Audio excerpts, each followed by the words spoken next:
pa rin dati, nasa 60 plus lang ako. Oo, wala akong ano. Ba't ngayon parang, or 60 or 99? Mga ganun. 89. 89.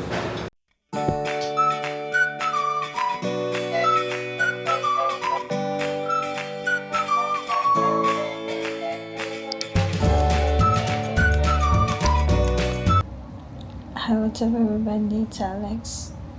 As you can see, I look so... Mukha akong bagong gising lang. Dahil, sinabi ko kahapon na uuwi na ako sa Laguna pero sumama yung pakiramdam ko. Hindi ko na siya na-vlog. Di ba nakita niyo na paulit-ulit kami nag-CR. Parang meron kami nakain na hindi maganda. So, nag-book kami ng another night sa hotel. Hindi na ako nakapag-vlog the rest. So, ito ngayon. Ngayon, parang kami talaga uuwi. I mean, ako sa Laguna and sila sa kanila. So, ayun, kakagising lang namin and hindi ko na alam. Tulog pa. So, ang gagawin ko ngayon is maghanap ako ng breakfast kasi gutom na ako. Last 2 minutes kami nag-book ng hotel, lahat-lahat. Kaya hindi na rin ako nakapag-vlog kasi sobrang rush. And kahapon, nag-stay lang kami sa Mitsukoshi kasi umulan. After namin mag-stay doon, napag-isipan namin nila na dumaan din sa BGC.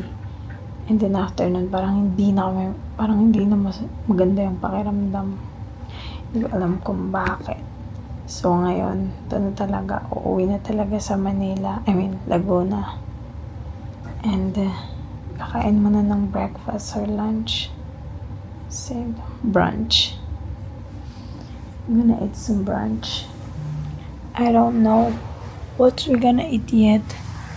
I'm in the mood for soup, but I don't know if we can find some soup here. The sad part is we're on a tight budget and kasi sobrang emergency lang talaga na kailangan pa namin magstay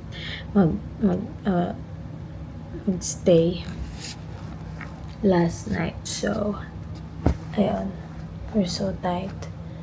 We're gonna find some food na we can eat cheap, but at the same time, it's clean naman, no? Kasi, pabiyahe nga ako. That's the reason nga why my travel got delayed kasi we ate some random food na hindi okay. So, hindi ko alam bakit ganun kaarte yung tiyan kung di naman tayo mayaman. Since before, ganun na talaga siya. So, yes guys, I don't know, but we'll see. Hi guys, nandito kami sa KFC. Kakain kami ng brunch. Breakfast and lunch. Kami pa rin ni Eric.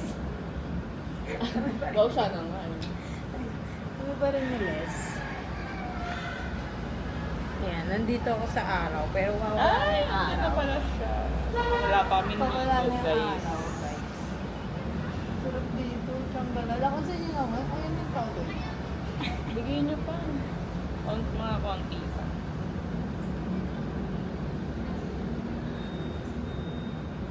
Ayan. So, kasi yung araw, guys.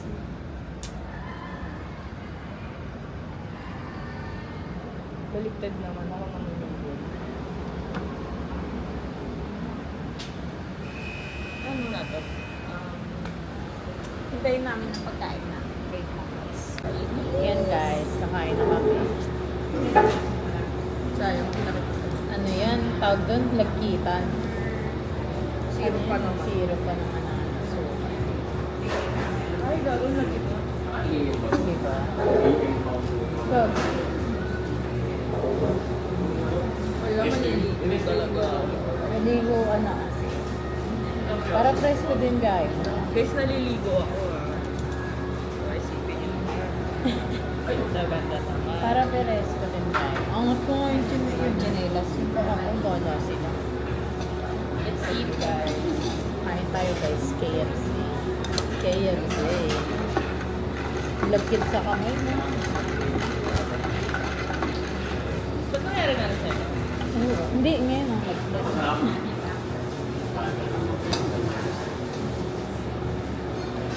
Ano ba ginawa mo? Ano ba? Oo, di ba pagkapakain? Ah, Kainis.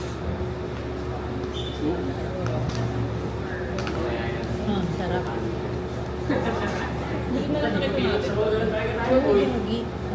Eh gusto ko, inisip ko, soup sa ano, sa Jollibee. Kasi sabi ko, parang madaming ano yun, madaming sahog-sahog. Kaya hindi siya talagang soup. Eh gusto ko soup talaga.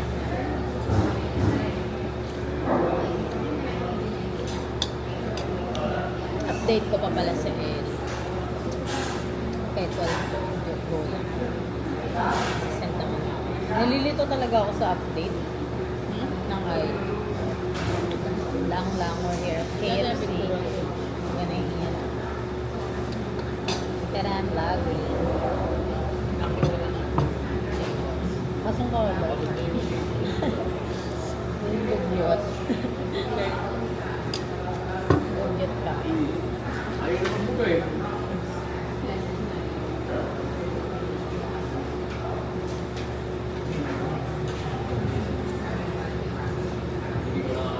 Okay doon sa mirror.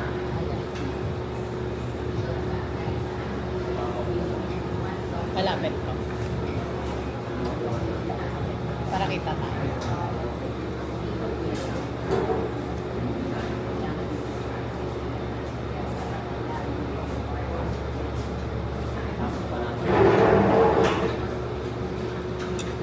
Yan talaga mga babae guys bago kumain. Madaming cheche boreche. Masanay na kayo.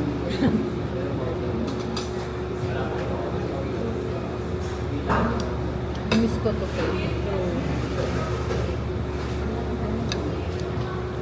Ito mismo meal na talaga na. Kaya, nung pagtingin natin, ang pumasok agad sa isip ko ay gusto ko ng flavor shot.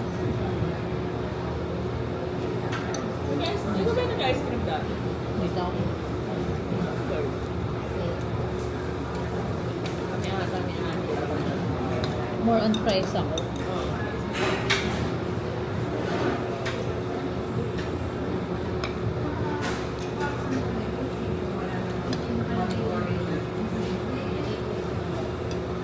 Parang dati, nasa 60 plus lang ako. Oo, wala akong ano. Ba't ngayon parang, or 6 or 99? Mga ganun. 89. 89. Kaya ito yung kinakain namin ng 89. Tapos ngayon 150 na. Tapos sa taxi lugan, Oo. 110 cc.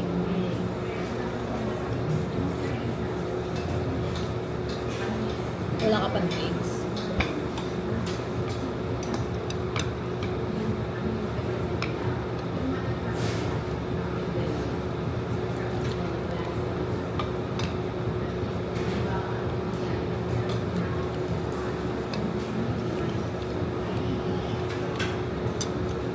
Pinakamalaking gastos lang naman natin palagi kapag pumapasok tayong pamasahe. Masay. Sobrang layo.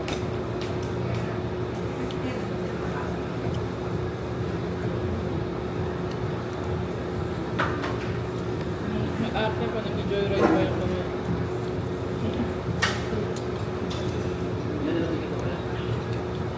Pero pag alam ko pa, Pagkano joyride mo? akin, nasa 100 plus din. Sa'yo 200 plus. 160. Ay, sa akin siguro nasa ano lang, 80 plus. Mga ganun. Kasi Makati ka na. Banda.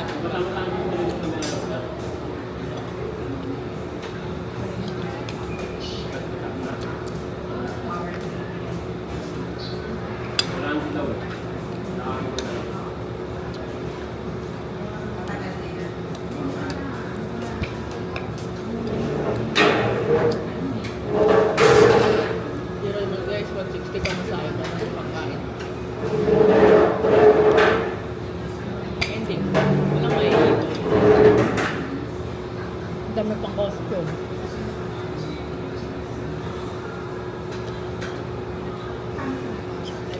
Dati pag pili ko, masya-short na ako.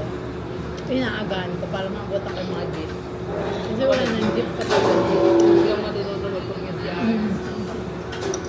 Pero pag bagong sahod pa, wala na nakikita. Magtitip pa.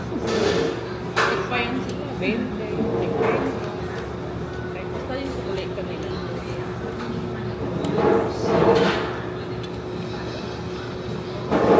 Kalat na gawang gravy lang sa kalat sa pega. Ay, di ba yun? Sabi na lang. Hindi, iwan ko na.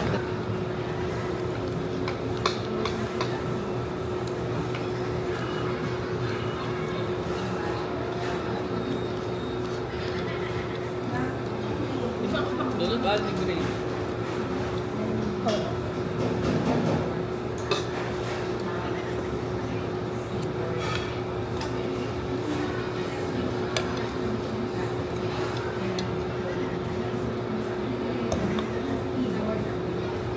At then guys, tapos na kami kumain. Balik na kami sa hotel para mag-asikaso kasi yung oras na 11 na pala. So mag-asikaso pa kami, mag-aayos-ayos. So yun lang guys, uwi na talaga kami this time. Hi guys, so ayun, pauwi na kami ngayon. At ang ganap namin. Tapos ayun guys, mag-check out na kami. Medyo late na din sa oras na naman. Anong oras na? Ang pinaka-check out ng hotel is 12:06 na. Pero late naman na din kasi kami nag-check-in. Kaya okay lang yun. Do. Pero nung nakaraan, sobrang aga natin mag-check-in, no? 11 pa lang. Kasi 2, diba 2 yung pinaka-check-in nila. So, okay lang yun. Kasi minsan, late na din ako nag-check-in dito. Tapos, check out ko din. Minsan maaga. Depende. So, ayun lang guys. See you on the Grab. What's up guys? So, ayun. Nakapag-check out na kami of views. And papunta na kami ngayon sa Jackliner. Sakay ng bus. Laguna. So, see you at the bus. See you at the bus. Sila uwi na siya. Next time na ulit. Siguro mga January. Oh, sana. Bablog ko din yung mga behind the scene natin kapag nag-ano. Hindi, kapag nag-ano tayo. Sayaw. Diba? So, yun na guys. Next time nyo na malaman about sa sayaw. Babosh. Hi guys. So, ayun. Hindi pa ako nakakapag-outro last time. Galing ako ng Manila last time. Yesterday, galing ako ng Manila. Kasi ang daming nangyari sa buong araw. Sobrang daming nangyari. Oh my God. So, eto na nga. Ikukwento ko muna sa inyo guys kung ano ba talaga ang nangyari. Bakit sinasabi kong ang dami. So, eto guys. Ang nangyari sa akin is sumakay kami ng bus. So, parang bus. Ilang oras kami nag-intay doon kasi ang daming tao. As in like sobrang dulo yung pila. Siguro hindi ko alam. Basta nakasakay ako sa ikatlong bus na. Tapos dun pa sa kabilang bus station. Hindi sa pinaka-original na sinasakyan namin. Dun pa sa kabilang station ako nakasakay. So, ayun na nga. Diba nagantay ako ng bus. Ganyan. So, si Les, after namin maghintay ng bus, dun lang siya umalis. Thank you so much, Leslie. Na-appreciate ko na talagang hinintay mo ko bago ako makauwi. And then, ayun, anong oras na ako nakarating? Anong oras na nakaalis yung bus namin? Sobrang traffic pa dun sa Pakalamba. Sobrang tagal ng biyahe, parang higit ilang oras ako nasa bus. Siguro 4 hours. Wala pa ako sa kalagitnaan ng biyahe. So, yung bus, sobrang lamig. Yung suot ko t-shirt lang, tas nakapalda lang ako. Tas wala akong dalang jacket. Kasi normally, yung mga bus na nasasakyan ko, hindi ganun kalamig. Yung saktuhan lang. Tapos, ito sobrang lamig nung bus. As in, sobrang lamig. Hindi ko na kinakaya yung ginaw. Tapos, tinry ko patayin yung AC. Wala. Hindi siya namamatay. Diba? Minsan, iniikot lang para pumunta sa iba yung hangin. Hindi pa din kaya. Tapos, sila may yung window, yung pinaka-window, nag-ano na siya, steam. Nagmo-moist na siya. Kasi sa sobrang lamig niya, as in, di na nakikita yung labas, blur na. Tapos ako nanginginig na ako na malala. Ginawa ko, yung, ang tawag dito, yung kortina, binaba ko muna saglit. Tapos ipinalupot ko yun sa kamay ko kasi talagang nanginginig na ako. As in, yung, alam mo yung parang pumapasok na sa loob ng kalamnan mo. Ganon. Sabihin nyo ng OA or what something, talagang parang may himatay na ako sa lamig. Ganon yung atake niya. Kaya ang ginawa ko, kahit bumaba ako kung saan ko man feel na talagang nginig na ako, sinabi ko, hindi ko na talaga kaya, sumigaw ako. Sabi ko, para po. Nagpumara ako. So, parang nasa kalagitnaan ako ng Los Baños. So, yung Los Baños kasi kalagitnaan ng Manila, tapos kalagitnaan dito sa amin, sa pinaka place namin. So, grabe yung nginig ko, as in, nginig. Tapos sabi ko, ate, para po. Hindi ko na sinabi ko na yung dahilan, pero hindi ko na talaga kaya. Hindi ako makalipat ng pwesto kasi puno talaga yung bus. May mga nakatayo pa nga eh. So, pagkapara ko, may umupo agad sa pwesto ko. So, ayun. Pumara na ako, dun ako sa bus. Tapos wala akong makita. Tapos pagka baba ako ng bus, meron akong nakita dun na bench na upuan sa labas, tabi yung kapihan. Yung bendo machine na tagpa 5 pesos yung hinuhulugan. Ayun, doon ako. Tumabi ako doon. Tapos sobrang nanginginig talaga ako. As in, sobrang, alam mo yung ngatog na hindi ko alam na feeling ko parang may matay na ako. Sabihin nyo ng OA kung OA, pero yun talaga yung nararamdaman ko at that time. So, hindi ko alam. Hindi ako makagalaw. So, sinabi ko, may lola doon sa tabi. Sabi ko, paupo po. Na ganun ako. Sabi ko, paupo ho. Gumano ako sa lola. Tapos sabi niya, sige. Tapos, nakikita niya siguro nanginig ako. Tapos sabi niya sa akin, ba't ka kasi nagsusuot ng maiksi, ganito, ganyan. Eh, kasi nga talaga, normally talaga yung basta mga nasakin ko, hindi talaga ganun kalamig. Kaya, sobrang nainitan ako. Minsan nagsasando lang ako.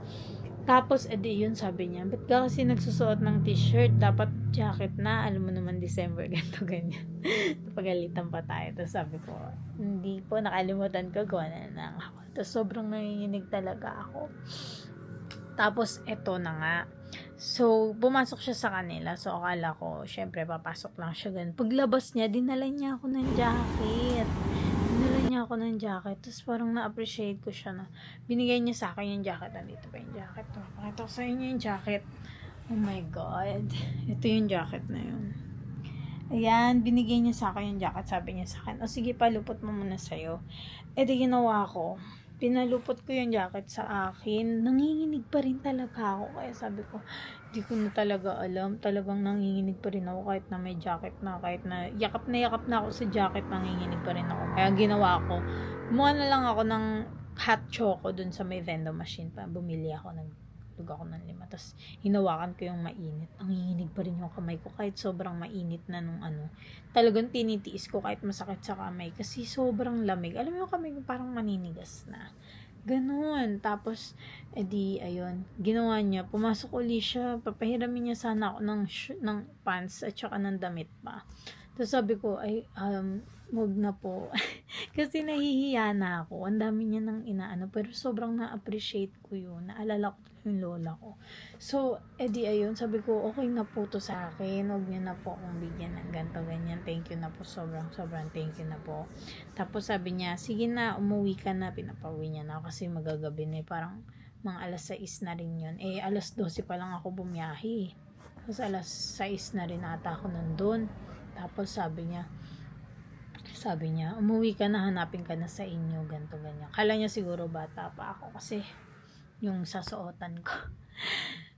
Kumbaga, pinapauwi niya na ako, baka daw hinahanap na ako ng magulang ko, ganto ganyan, baka nag-aalala na. Although nag-aalala naman talaga sa akin, tinatanong ko nasan ako. Pero kasi, ayun nga, concerned din talaga siya. Tapos sabi niya, dali mo na yung jacket. Sabi ko nga, ibabalik ko magpapainit lang talaga ako. Kailangan ko lang talagang mainitan ng okay. Tapos ibabalik ko na, hindi ko na dadalhin. Pero pinadali niya na sa akin. Tapos thank you ako ng sobrang thank you. Tapos dumaan muna ako dun sa may parang KFC ata yun. Dumaan muna ako sa KFC, tapos umihi ako. Wala kasi din ako nandalang extra pera. Kaya parang hindi na ako nakabili ng pang something. Pero sabi ko talaga, gusto ko talaga siyang balikan para mabalik ko yung jacket. Tapos at least mabigay ko yung appreciation yung tinulong niya sa akin, mabalik ko sa kanya. So, ayun, guys, sobrang nagtithank you talaga ako. Pero samahan niyo ako sa vlog ko kasi gagawin natin yun. Siguro susunod na vlog ko, kailangan lang.